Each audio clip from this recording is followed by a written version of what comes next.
miscommunication in relationships and getting defensive. Yeah.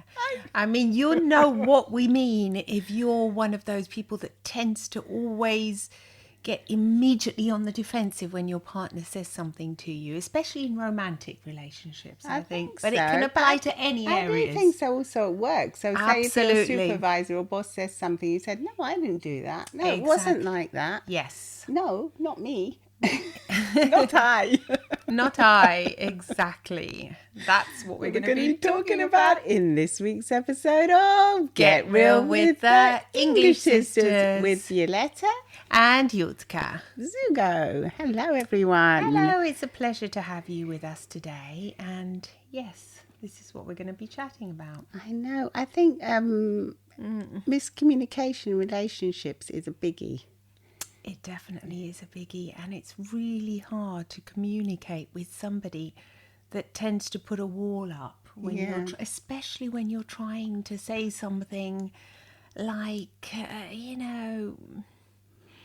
say that you've got, for example, let's make a few examples here. Yeah. You've got a party at work. Yes. And you want your partner to come with you. Yeah. Because all the other partners are going, girlfriends, boyfriends, wives, whatever, are going to be there. So you ask them if you want. You say, can you come Do you want to come with me on Friday? We've got a thing. We've got an event. We've got a party. We've got a party. And the answer, is no, I don't want to come. I'm not coming. And then obviously when you ask somebody and they just immediately say no. Yeah, but I think when you ask someone, do you want to come with me on Friday, it kind of implies that you want them to come. Exactly. There's an implication there saying, yes, please do come. Yes. And then when you don't come, what happens? Well, you get angry. The other person gets angry. The one that's asked gets angry. And the other one gets defensive and fearful. Yeah. And so there is a miscommunication here. It's not black and white. It's tricky, isn't it? Because when you do ask somebody, especially if you just say, hey, everyone else is going, all the other people are, partners are going to that party. Do you want to come along? I think you're not expressing how much you really want that person to come. You're making it sound more casual than perhaps it actually is. Yeah. I don't know. Maybe you don't want to put pressure on the other person. But wouldn't it be better if you said, we've got this thing at work on Friday night and everyone's going, and I really, really would love if you would come, if you're available, if you're not doing anything. But really, they're not doing anything anyway. Because you're with them. The thing is, that is like the kind of best way to say something like that, because you actually use the I. Yeah. When you use I really want you to come. I would really love it if you came. I wouldn't perhaps feel lonely if you were there. Yeah. I would feel supported, and I would love to be able to show you to my, show you off kind of thing, to present you to my colleagues. Yeah. In that way, you are very much expressing how you feel, and your vulnerabilities, how you don't really want to go on your own. But the same thing, if the partner really doesn't want to go, they have to say, look, I don't feel comfortable. Yes, I don't want to be shown off to your colleagues. I don't want to go to that thing. I'm really shy. I don't want it. Please understand my point of view. Yeah. This is kind of like the perfect way to communicate. I really love you, and I really want you to be able to enjoy yourself there. Yes. But I really can't. I don't feel comfortable enough to go because I've got, whatever the reason is. With it. And so then you can both have empathy for each other, can't you? And you can both put yourself in each other's shoes and understand. Yes, exactly. Instead of just going to I hate you because you're not coming. Well, what happens is that you might not immediately think you hate them. I mean, you don't hate them, but what happens is that resentment starts to build. Yeah. And that's kind of that's even worse than hate, really, because it's more long lasting and it's profound, and it can wear away at your relationship, can't it? Yes, it can. Whereas if you just have a burst of hate and I hate you, then you kind of get it over with, and but other thing is when you shut down and you think, all right, I'm going to put this in my I'm going to take note of this. Yes. Next time you ask me to do something, I'm not going to come. Exactly. Yes. When it becomes like emotional blackmail, it starts to get like that, doesn't it? Yeah, it starts to get, exactly. That's the resentment that can become rather insidious and dangerous in any kind of relationship. Yeah. But especially in a loved one, I think, Yeah. you really want to try and avoid this. And I think self-awareness once again comes into play a lot, doesn't it? You have to be self-aware. That's the core to everything in life. If you're self-aware, you kind of know how you're going to react to things. Yes. No. If you're asking yourself the question, am I being fair? Am I asking this in the right way? You're already self-aware. You're already doing a good job. Yeah. And you're thinking about the other person. Because nothing's ever black and white. When you say something to someone, they have all these other things in their head. You can't be in their minds or in their heads of what's going on in theirs. No, you can't. I mean, it's this defensiveness comes up in everybody, I think. But the more self-aware you are, the more you'll realize it. When you start feeling defensive, you'll know that what you're really feeling is fear. Yeah. You are actually feeling afraid. And when you're feeling afraid, you're going to, the cortisol and the fight and flight response is going to be active inside your body. So you can't really think clearly. No. So I think... No, I was thinking of someone at work as well, a situation that I'd heard about.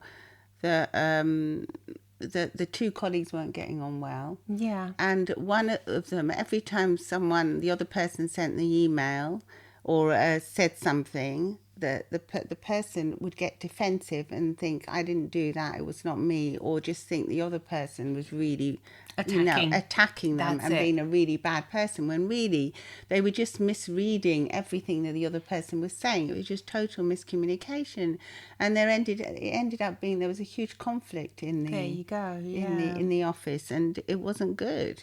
No, it's not good. And really, it's a shame, really. It's a shame because none of it was real, really. It's a bit like worry when you worry about things that never happen.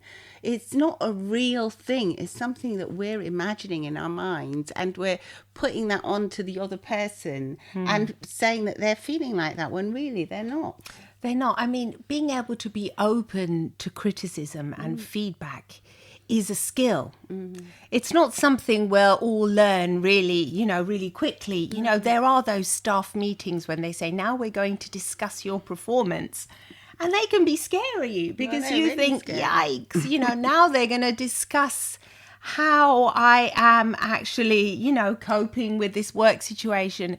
They're scary. But in the end, if you learn not to feel fear, and you feel confident that you are worthy and you are supposed to be exactly where you are, whether it's in a relationship or even at work in that position, then you're going to be okay. You can accept that criticism. You can learn from it. You don't have to call it criticism. It's feedback. Feedback, yes. It's exactly. Yes, you can think of it as... You don't have to take it personal, as a personal attack on yourself. You just think this is feedback that I'm going to learn from, and I'll be flexible. And really, the person that's, it's kind of positive. Yeah, it's supposed to be a positive thing. Criticism, positive feedback. It's whatever it is, you have to... because it might... it might not feel that way when it's being directed at you, and you might just, if you think about it, you're going to start taking it completely personally, and people will say, don't take this personally. And that's when you take it even more personally. And that's when you think, oh my goodness, this is definitely personal. Yeah, but they might be just saying, look, don't take this personally, but I think you need a little bit more training because you haven't really acquired the skills I think you need for this particular job that you're doing. Yes. But that doesn't mean that they're going to get rid of you or sack you, or that just means I think why don't we put you on this course and you can do this and improve. Yeah, so being able to be open to that and just say, oh, if they say don't take it personally, I won't. Yeah, so maybe you can ask, so what can I do then to do better tomorrow or whatever? instead of thinking it's a personal attack on you. I mean, the people that are the most successful are the ones that can accept this feedback the most. Yes, that is so and true. not take it personally. I know it's very difficult, but it's a skill, like what Yuka says. It is definitely a skill that you can learn. Yes. And you can learn to just sit back and say, hey, I'm going to just receive everything you're giving me, and I will, without immediately saying, no, that's not true. No. Like saying, well, you're very slow at responding to clients, for example, and you immediately think, that's not true. I always answer everybody. Try and just take a moment, take a deep breath and perhaps think, well, how could I perhaps answer, the clients in a more effective way? Yeah. Maybe I feel as if I'm answering all my clients, but what I'm doing is I'm focusing on one particularly difficult one, and I might be leaving the others behind without realizing it. So try and, be open to this criticism and try and think about it that way, without being immediately thinking that's not true. Yeah, or otherwise just keep an open mind and just say, okay, then, yeah, maybe you're absolutely right. I do struggle with this. Could we maybe assign someone else to answering, the queries, and I'll deal with this because I feel a bit overwhelmed at the moment. There's really too much that I'm doing. Yeah, that's also an option. You can also be honest if you can feel use comfortable. That time. Obviously, you have to read the room and see what your work environment is like. But you'll be surprised how open people are when you actually express your concerns and your fears. So much. Because most people do want to help. And they do want to keep you there, really, because they've invested time and money into you. So if you're working for a business, they want you to be there. They don't really want to get rid of you. Otherwise, it would be a completely different meeting. Yes. So if you're just try and think about it like that, try and think they want me here, and they're just giving me feedback. And if you really feel defensive, best not to say anything at all at that moment. Keep quiet, yeah. Keep quiet. Try and take a deep breath. Try not to. To break down too much. I know that when I was younger, I've been in that position and I just wanted to cry, and I felt so attacked. Yeah. So attacked because I felt like I was doing so much to help, when I used to be an air hostess, and then I would get that kind of feedback saying that I wasn't performing well, or I wasn't. And I thought, look, I've been literally, giving everything to these passengers and I just would just feel teary. So I've been in that position, and I know that when you're like in your 20s, it's tough. Yeah, and I think a lot of people like in jobs like that, a lot of them have just got this checklist that they're reading off anyway. People that are interviewing you or whatever that are monitoring you, they're checking your performance. So it's just a standard checklist. So you can just say thank you at the end, and I'll do better next time. Yes, you can. I will improve. Yeah, I'll do all my best to improve. And you just have to have the knowledge that that's what's going on, because you might not have it. You don't have to take it personally. No, you don't. No, I mean, know it's difficult. It is difficult though, yes, because you're giving these numbers and your performance and everything. But yeah, I mean, But you just think life is bigger than where you're working or your relationship or anything. So just put things into perspective as well. Yeah, it's not such a big deal in the end.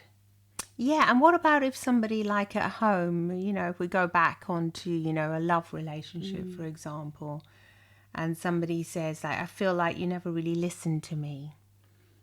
And then, the other person gets defensive immediately. That's not true. I always listen to you.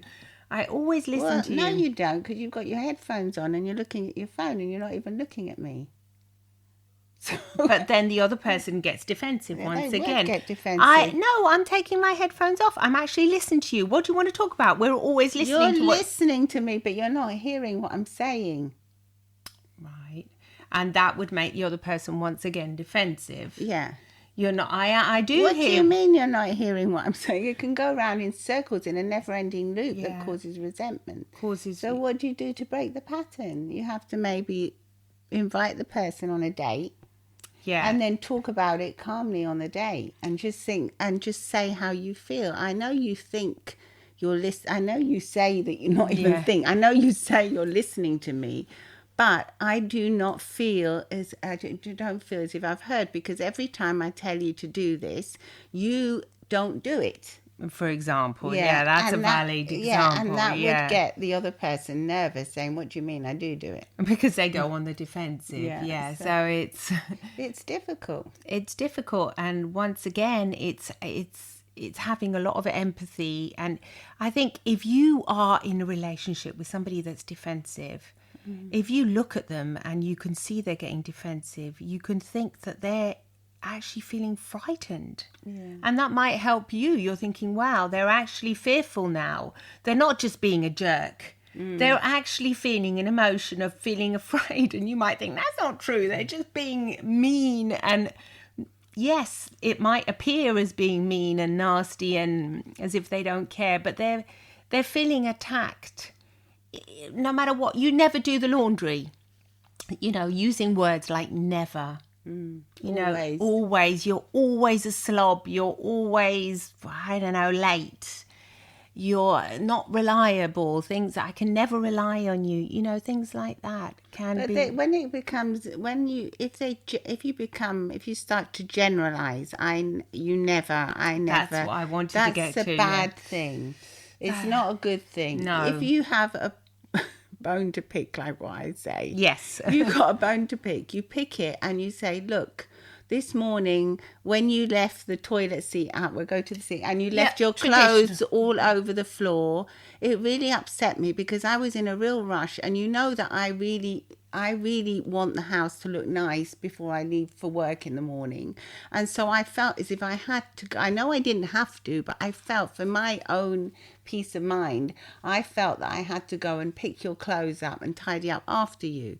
And I know you didn't ask me to do that, and I know maybe you were in a rush, but that upset me because I felt that you didn't consider my feelings, because you know what I'm like. You know I get upset if you leave things on the floor. And maybe you can have a conversation like that about how it makes you feel when they do something particular but specific. That's a brilliant example, because you've used all I, and then never once did you say things like, you are so messy, you're such a slob, you always do this to me, all of these accusations. And you empathise with you're them, a saying pig. you might have been in a rush as well. You might not have realised. You communicated perfectly. Yes. So I think if somebody, this has just made me think about, is really useful with your kids as well. The partner would just say, I'm so sorry, darling, I didn't realise that it had such an effect on you. Well, it's difficult to be defensive after you've explained it in such a way. The only thing you can do is you did not attack. For example, if you were talking to me, you didn't attack me. No. You didn't say I was messy. You didn't say I was always like this. You said big generalizations. I feel upset. I feel I don't know what you said, but I understood all of it because I can't remember it now. But the general thing was that this was like something that made you feel sad, upset and uncomfortable. And although it wasn't necessary for the house to be perfect before you left to work, you really want it to be that way because it gives you peace of mind to know that the house is like that. So I feel as if I can do that. I could give you peace of mind. After all, we're in a loving relationship. Why wouldn't I want my partner, the person I've decided to live with, to have peace of mind? It's not that I necessarily want to hurt that person. No. For me, things like this are not important for the partner. Things happen. They rush around. And maybe if you have got a partner that really is like that never does tidy up after them, maybe you can say, look, I know for you it's really difficult for you to tidy up after yourself because I know it's not one of your priorities. So, hey, what we can do is I'll tidy up after you when I see, and maybe you can do something else. So maybe you can go and put petrol in my car, or I don't know, do something else for me. Make something the dinner that you tonight. Find difficult. Yeah, I find, or maybe you can boring. go to the supermarket for us and get that, and that you can assign a different task to that person, so that the conflict is just like at work. So that maybe if that person really is not not suited to that kind of stuff. They just don't see it. They don't think about it's it, important. They don't see it. Yeah. I mean, they just don't see it. Yeah. Anyway, I think that's enough for today. Let us know what you think. Do you get defensive in relationships? Does your partner, or maybe at work, you have a colleague that always gets defensive when you're just trying to say, hey, that's dangerous. Please don't do that. Yeah. What's going on in your world? Let us know. And please do come and visit us on YouTube too, where you can see the video. And please do really leave a review on Apple Podcasts, because it really does help the podcast grow, and we really do appreciate you. Really do, yeah. Come and see us on Instagram as well. Say hi. Get Real with the English Sisters on Instagram. Bye-bye. Bye. Lots of love.